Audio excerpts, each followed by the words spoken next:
Hello everybody and welcome back to another Medal of Honor thing that we're doing. And yes, we are talking about something that I've been dreading for a heck of a long time. We're going to be talking about Medal of Honor Heroes 2. I believe the original Heroes was a game that we had finished right before the Star Fox video, way back in the day. You know, before we took a month off to work on that. The Heroes game was probably one of the most 5 out of 10 games that I had seen in quite a while. It was a first-person shooter for the PSP, which inherently isn't a terrible idea. I mean, we had roads to victory ages ago when we were talking about Call of Duty. The problem with producing for the PSP is because it's a handheld from like 2005, means that you generally get no graphical horsepower, so you have to develop around it, which is where we come into the issue that a lot of developers didn't do that and hope that the PSP itself would have asterisked itself away from those criticisms, even though you still made a 3D game on a console that looks like it has N64's graphical horsepower, so yeah, that really wasn't going to work out too well, everyone that tried.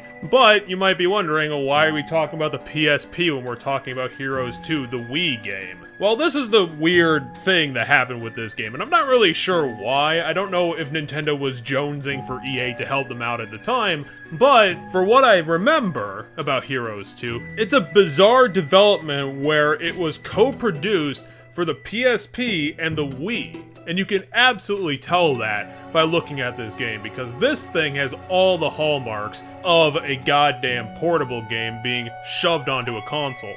The weird perspective that looks like it should be on a tiny screen, all the goddamn clickables, the buttons, the interactable objects, the complete lack of a story, and the cutscenes, if you want to be charitable and call them cutscenes, where the only thing they have to show for themselves is being inspired, I suppose, is the excuse, by the original, where all the cutscenes in this game are photographs being slapped onto a table with some voice acting over it. Some very bizarre voice acting for Medal of Honor, to be completely honest, because if you've been following with this series or know anything about it, back in the day, it was very honorable, it was very historical, it was hyping up the events. And the voice acting really spoke that. It was the tough general laying out the importance of what you're doing, the gravitas of the situation, and how important it is that you're fighting for the freedom of the world in World War II.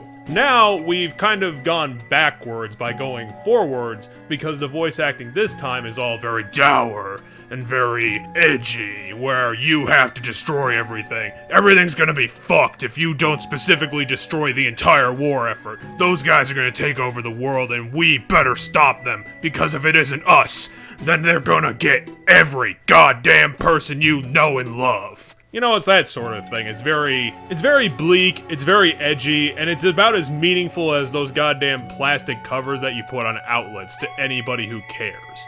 And then there's the obvious problem. This game looks like absolute cheese.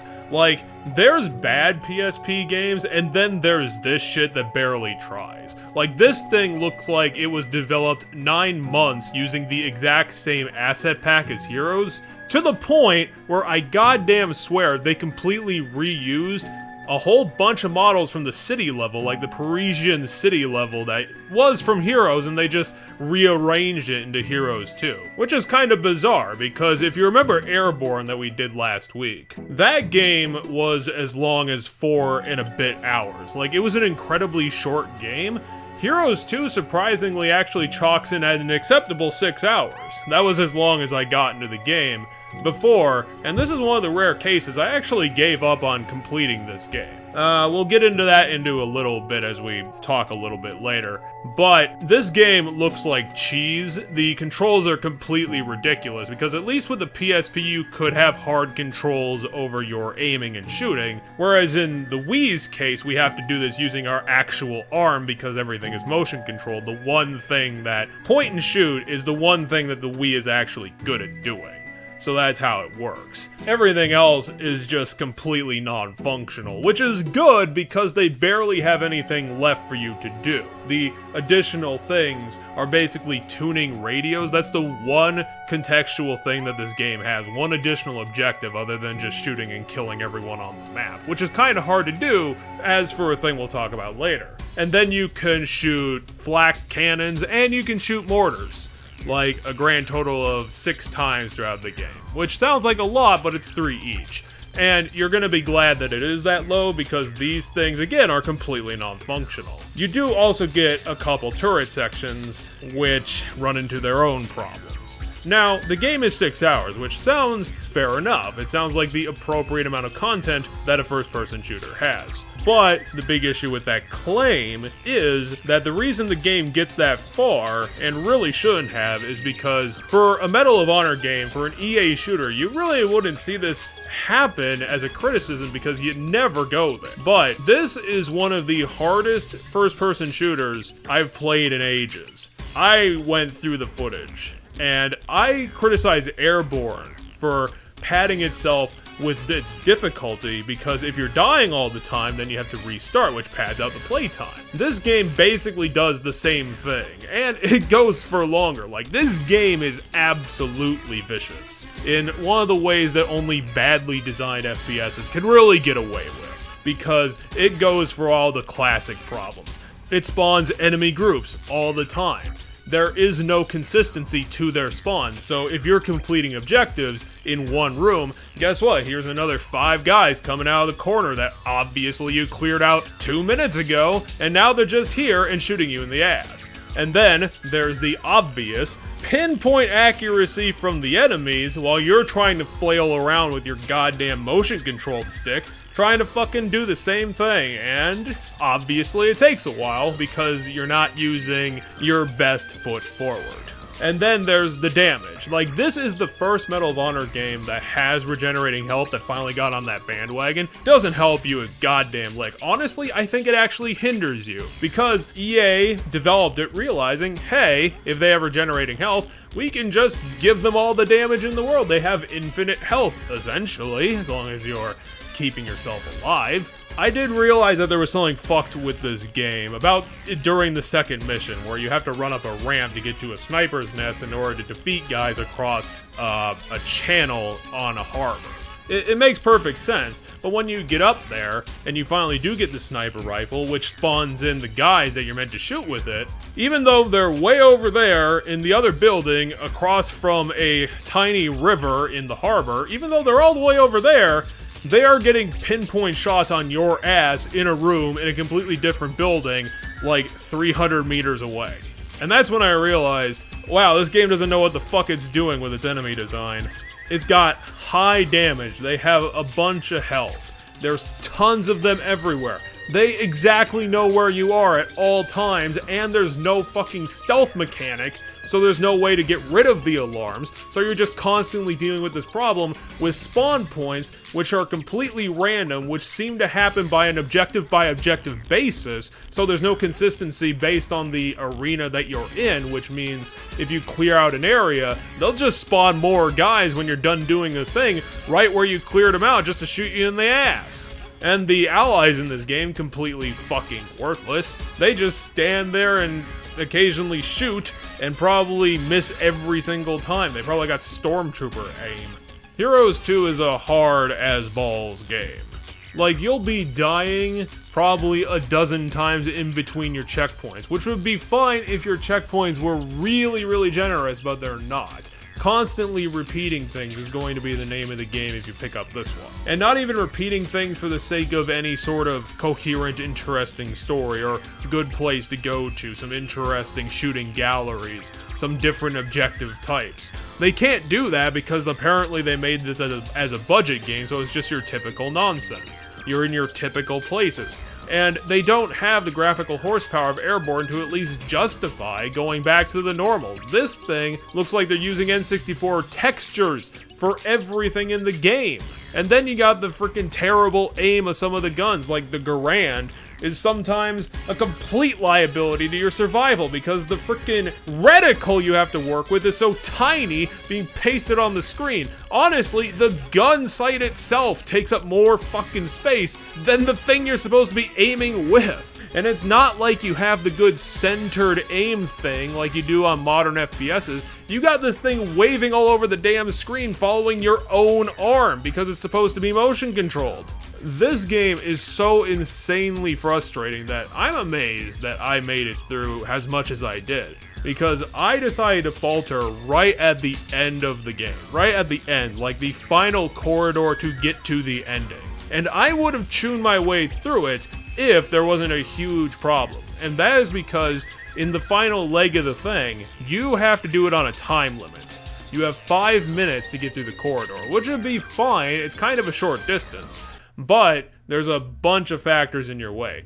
One, the fact that the enemies already are alerted and know exactly where you are before the doors even open, so the second that you're available to get shot, you are getting shot by multiple people instantly on the way there, even if you are hiding. You will be spending most of this game, you're probably closer to the floor than anything else throughout the entirety of this game. You have to glue yourself to cover any chance you get because you have to frickin' deal with getting shot constantly and doing the inching forward thing where you're just getting one guy out the complete corner of your vision just so you have the best ability to shoot him without getting shot to death in 3 seconds. It really is that inching forward game like Black Ops DS back in the day.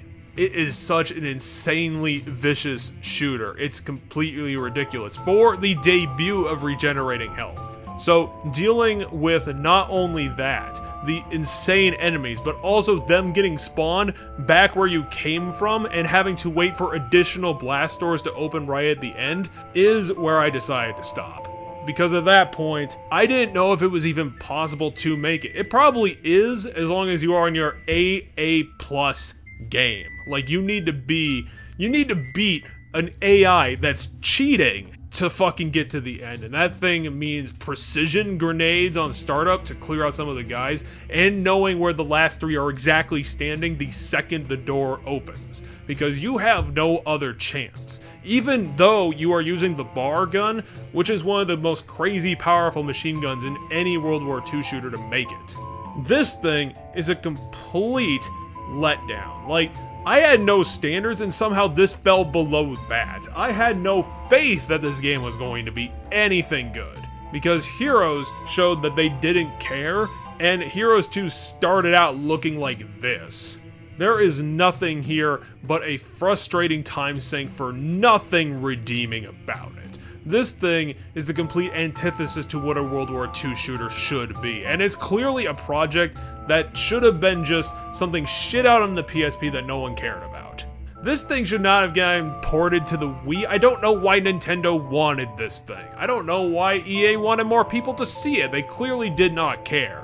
The graphics are terrible, the story is non-existent, the gameplay is a complete schmozzle, everything is fucking against you, and they are just constantly spawning in people in random directions all over the place, camping your ass at any opportunity that they can get away with. The time to death is insanely low. I really want to reiterate that this game is so ineptly designed that it is somehow one of the most difficult FPSs I have seen. I would imagine that this could probably get a kick out of people who love the challenging things. The people who like to grind through these crazy difficulty spikes. That's the entire game because it is just an unfair and cheating FPS. And to anybody who just wants a nice shooter should just stay the fuck away from it.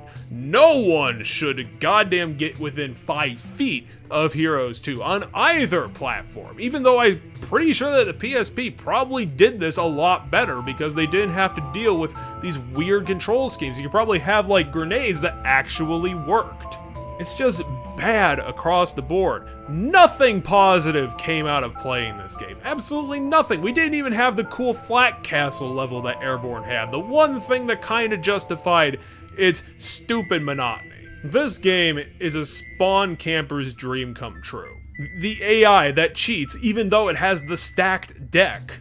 is just beating you down even though you've already been kneecapped at the start. I just hate everything about this game. I really cannot reiterate that enough. It is some of the worst design decisions I've seen in ages. I remember this game, how bad this game was. It's got nothing that a good video game should have to draw people in. All it is just a stupid time sink that fucking punishes you every chance it gets. Even just for trying. Even just on normal difficulty. But I guess if you're one of those crazy people who enjoy Dark Souls the shooters, I guess give it a shot. You would be surprised how a game with regenerating health would be so insanely hard. It's right here, baby. It's the game where you have to know exactly where everybody is or they will destroy you. Because they know where you are and they can find your headshot within 3 seconds of you popping your head out of any cover in any direction. It's an omnidirectional fuckfest. Somehow, somewhere, EA manages to outdo itself for how shitty their games could possibly get. An incredibly, terribly handled PSP port to a legitimate console. Maybe don't put handheld things on bigger screens.